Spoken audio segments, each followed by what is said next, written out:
Hello student, welcome to my channel PhD। जैसा कि आप लोगों की रिक्वेस्ट आया था कि आपको सेमेस्टर वाइज एग्जामिनेशन के लिए तैयारी करना है, तो सेमेस्टर वाइज एग्जामिनेशन के लिए आपके फर्स्ट सेमेस्टर की ज्योग्राफी की क्लास लेकर के हम आ गए हैं। एंड ये हमारी सेकंड क्लास है। फर्स्ट क्लास ऑलरेडी हमने पढ़ लिया था भौतिक भूगोल के बारे में, एंड सेकंड क्लास में हमें पढ़ना है डिविजनल लेक्चर नंबर 2, जो कि हमें ज्योग्राफी पर पढ़ना है। तो इस चैप्टर का नाम होने वाला है आपके पृथ्वी की उत्पत्ति संबंधित ज्वारीय परिकल्पना। पृथ्वी की उत्पत्ति कैसे हुई, इसको लेकर के ज्वारीय कल्पना, जो कि सर जेम्स जीन्स महोदय ने प्रतिपादित किया हुआ था। इस परिकल्पना के बारे में पढ़ना है कि पृथ्वी की उत्पत्ति कैसे हुई, इसके पीछे कौन कौन से सिद्धांत हैं। पृथ्वी की उत्पत्ति के लिए को लेकर के और भी सारे सिद्धांत हैं, जैसे बिग बैंग थ्योरी हो गया, जो कि नवीनतम थ्योरी है। उसके बाद ऑटो श्मिट महोदय का एक धूल परिकल्पना था। तो इन सभी चीजों के बारे में हम धीरे धीरे पढ़ने वाले हैं। तो आज की वीडियो में हम पढ़ने वाले हैं क्या, ज्वारीय परिकल्पना। तो चलिए अच्छे तरीके से पढ़ना स्टार्ट करते हैं। पृथ्वी की उत्पत्ति संबंधी ज्वारीय परिकल्पना। पृथ्वी कैसे बनी, पृथ्वी के बनने के पीछे ज्वारीय जो परिकल्पना है, ये काफी दिनों तक महत्वपूर्ण रही। बहुत दिनों तक इसको मान्यता प्राप्त रहा। तो अगर इसके बारे में बात करें तो जेम्स जीन्स ने 1919 में यह परिकल्पना दिया हुआ था कि पृथ्वी की उत्पत्ति कैसे हुई, कैसे हमारी पृथ्वी बनी, और हमारी पृथ्वी जो आज है और हमारी पृथ्वी से आसपास जितने भी ग्रह हैं या हमारी पृथ्वी जो एग्जिस्ट करती है, इसका एटमॉस्फेयर है वो किस तरह से क्या हुआ, किस उस सभी चीजों के बारे में डिस्कस किया हुआ है इस परिकल्पना में। और बाद में चल करके संशोधन किया जेफरीन ने, इनकी इस परिकल्पना में कुछ कमियां आई। उन कमियों को संशोधित करके जेफरीन ने 1929 में एक परिकल्पना प्रस्तावित किया, जो कि यही परिकल्पना थी, बस उसमें कुछ संशोधन किया हुआ था। तो आओ समझते हैं कि पृथ्वी की उत्पत्ति का ज्वारीय परिकल्पना क्या है, जेम्स जीन्स ने कौन सी परिकल्पना, कौन सा सिद्धांत दिया हुआ था और वो किस हद तक सही है, कितना सही है, इसके बारे में जानते हैं। तो देखो, सबसे पहले बात करते हैं ज्वारीय परिकल्पना में जेम्स जीन्स ने क्या बताया कि सूर्य था हमारे। सूर्य भी हमारा क्या है, एक तारा है। आई होप आप सभी लोग जानते होंगे कि सूर्य भी क्या है, एक तारा है, बट वो नजदीक होने की वजह से हमें बड़ा दिखाई देता है और तारे दूर होने की वजह से हमें छोटे दिखाई देते हैं। तो सूर्य भी हमारा एक तारा है। तो सूर्य के समीप एक दूसरा तारा सूर्य की तरफ चला आ रहा था। एक तारा था यहां पर, जो क्या हो रहा था, सूरज के जो लेवल है, यानी कि सूरज की जो लेंथ है, उससे काफी बड़ा था यह तारा, और ये मूव कर रहा था सूरज की तरफ। ये आ रहा था क्या, सूरज की तरफ ये बढ़ता हुआ आ रहा था। अब जब ये धीरे धीरे सूरज की तरफ आता है, सूरज आपको पता है आग का गोला है, गैस से भरा हुआ है, हीलियम गैस का बना हुआ है गोला है जो सूरज है हमारा। तो गैस बना हुआ था। जब ये जो तारा है ये पृथ्वी की तरफ, और जब ये जो तारा है ना, ये सूर्य की तरफ बढ़ा। अब जब तारा सूर्य की तरफ बढ़ता है तो इसमें ज्वार उत्पन्न होता है। फॉर एग्जांपल ज्वार, जैसे आप समझ सकते हो कि अभी हमारी पृथ्वी पर ज्वार आता है जब चंद्रमा हमारी पृथ्वी के समीप आता है, नजदीक में आता है। चंद्रमा जब बड़े आकार में हमें दिखाई देता है तो पानी में हमारा समुद्र जो है उसमें ज्वार उठता है। सेम इसी तरह से इसी कॉन्सेप्ट को समझाते हुए इस ज्वारीय परिकल्पना को दिया हुआ है जेम्स जीन्स ने कि जैसे जैसे सूर्य के पास आता गया, इसमें क्या हुआ, ज्वार उत्पन्न हुआ। ज्वार उत्पन्न होता है तो क्या होता है, पानी जो हमारे पृथ्वी का समुद्र का पानी क्या होता है, ऊपर की तरफ उठता है। ऊपर किसकी तरफ, चंद्रमा की तरफ। तो इसी तरह से सूरज जो है, ये सूरज के भी जो साइड के क्षेत्र थे, इधर से आ रहा था तो साइड के जो क्षेत्र थे ये क्या हो रहे थे, ऊपर की तरफ उठ रहे थे। और जैसे जैसे ये तारा नजदीक आता गया, क्योंकि तारा बड़ा था तो उसकी पावर, उसकी आकर्षण शक्ति भी क्या होगी, ज्यादा होगी। तो इसके ज्यादा आकर्षण शक्ति की वजह से जब ये सूरज के नजदीक आया, ये तारा पहुंच गया यहां पर, तो जब सूरज के नजदीक आया तो सूरज से आकर्षण शक्ति इसकी ज्यादा थी, तो इससे कुछ पार्ट्स टूट करके, इसके साइड के जो पार्ट्स थे ये पार्ट्स टूट करके इसकी तरफ बढ़े। अब सूरज से ये पार्ट्स यहां से टूटे और टूट करके इस तरह से बढ़े इसकी तरफ। लेकिन ये एकदम सूरज के सटीक सिधाई पर नहीं था कि सूरज से इसकी टक्कर हो, ये अपना अलग रास्ता था और ये इस रास्ते से होकर के गुजर जाता है और ये फिलामेंट टूट करके यहां तक पहुंच चुका है। अब यहाँ पर कई सारे क्वेश्चंस बनते हैं, जो क्वेश्चंस भी हमने यहाँ पर लिखा हुआ है, जो आपके माइंड में डाउट आ सकते हैं या जो इस परिकल्पना को लेकर के डाउट किया गया था और उसके काउंटर जवाब भी दिए गए थे। तो ये इस तरह से यहाँ पर आ जाता है।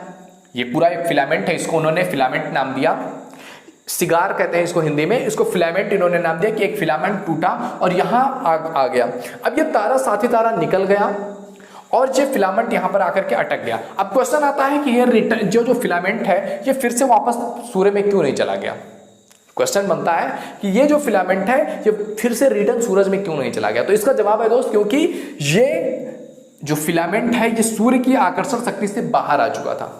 ये सूर्य की आकर्षण शक्ति से बाहर आ चुका था तो सूर्य के अंदर ये समाहित नहीं हो सकता था।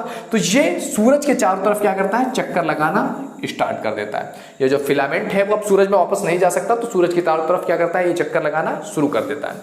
सेकंड क्वेश्चन इसमें बनता है कि बीच में मोटा और किनारे किनारे पर पतला क्यों है। बीच में आप देखोगे, बीच में मोटा, किनारे किनारे पर पतला, ये क्यों है।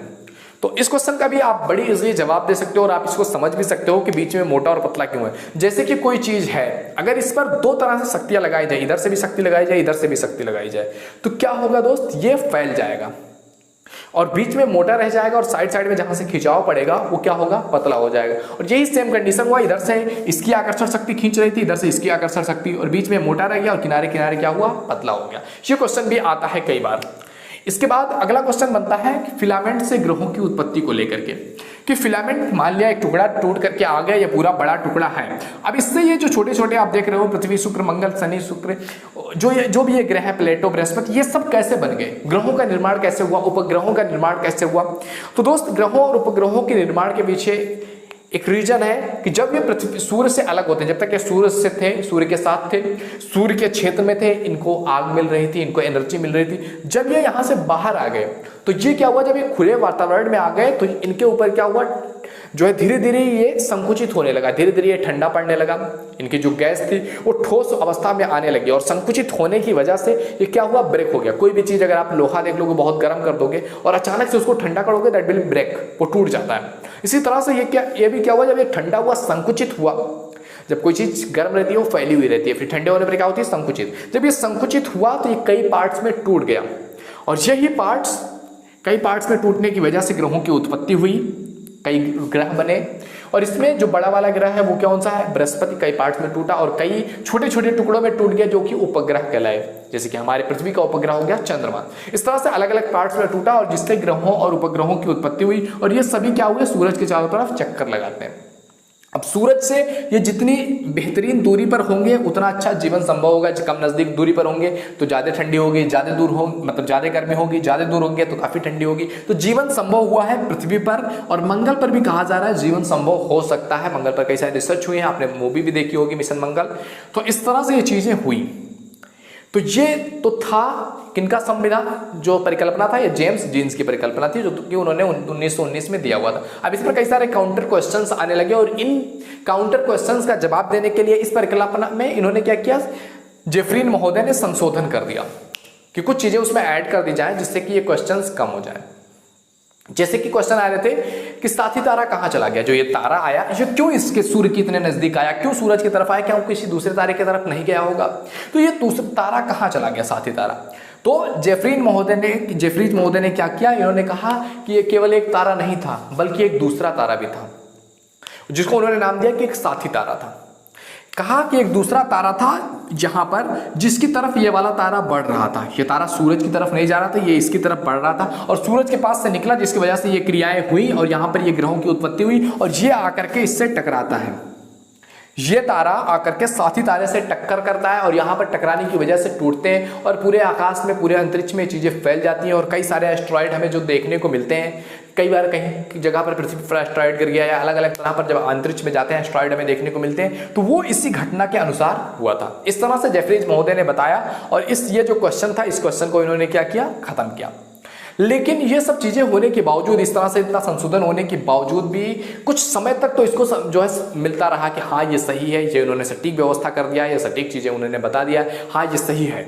कई वर्षों तक ये मान्यता मानी जाने लगी। लेकिन अभी धीरे धीरे कुछ समय के अंतर्गत इतनी चेंजेज आई है, अलग अलग थ्योरीज आ गई हैं पृथ्वी की उत्पत्ति को लेकर के। बिग बैंग थ्योरी आपने देखा होगा, जो इस समय मॉडर्न टाइम पे एग्जिस्ट करता है और उसी की मान्यता है।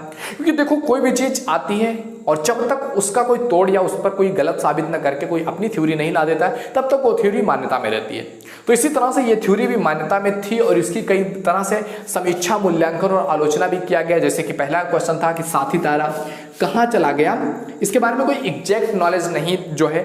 जेम्स जीन्स महोदय वाले में तो कुछ भी नहीं पता था कि कहाँ गया, और जेफरीज ने इसमें थोड़ा सा जो बताया कि आकर के टकरा गए, तो ये भी हजम नहीं हुआ। इस पर भी क्वेश्चन उठ सकता है कि पारस्परिक टकराव की कम संभावना होती है, क्योंकि जो भी अंतरिक्ष है, जो भी चीजें एग्जिस्ट करती हैं, उनको एक सटीक जगह पर रखा गया और इनके बीच टकराव होता रहे, इस तरह की संभावनाएं बड़ी कम दिखाई देती हैं।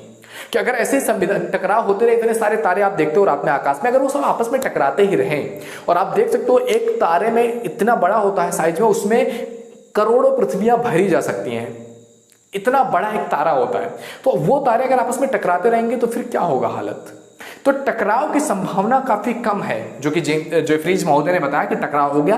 तो इस पर भी एक डाउट उठाएगी कि टकराव की संभावना तो बहुत कम है, टकराव नहीं हो सकता, और टकराव नहीं हुआ तो साथी तारा आखिर गया क्या, कहा, इस सब पे भी क्वेश्चन उठने लगे। ये सारी आलोचनाएं धीरे धीरे आनी शुरू हुई। तीसरी आलोचना इसमें आई कि सूर्य और ग्रहों के बीच की दूरी इसमें अच्छे से दिखाया नहीं गया है कि सूर्य और जो ग्रह हैं इनके बीच की दूरी मतलब किस तरह से सटीक है, इस तारे के बीच की दूरी इतनी कम क्यों है, इतनी ज़्यादा क्यों है, इस तरह के बीच के दूरी के बारे में एग्जैक्ट बताया नहीं गया है। इस तरह से कई सारी परिकल्पनाएं हमें देखने को मिली। आगे के वीडियोस में हम आपको अलग अलग परिकल्पनाओं के बारे में बताएंगे कि अलग अलग विद्वानों ने इन चीज़ों में क्या आलोचना निकाल करके किस तरह से अपनी परिकल्पना दी और वो परिकल्पनाएं कितने समय तक मान्य रही और किस तरह से थी, उन्होंने क्या थ्योरीज दिया, इसके बारे में हम जानेंगे नेक्स्ट वीडियो में। तो आई होप वीडियो तुम्हें पसंद आया होगा। वीडियो पसंद आए तो लाइक जरूर करो। पहली बार चैनल पे है please visit the channel, it is the most important channel if you are in B. एक बार जाकर के विजिट जरूर करना। ऑलरेडी इस पर 1400 वीडियोस अपलोडेड है आपके चैनल से रिलेटेड, बीए से रिलेटेड, तो एक बार जाकर के विजिट करो। If you think it is valuable तो सब्सक्राइब करना, अदरवाइज मत करना। ओके, मिलते हैं आपसे अगले वीडियो में, तब तक के लिए जय हिंद, जय Bharat, thank you, bye bye.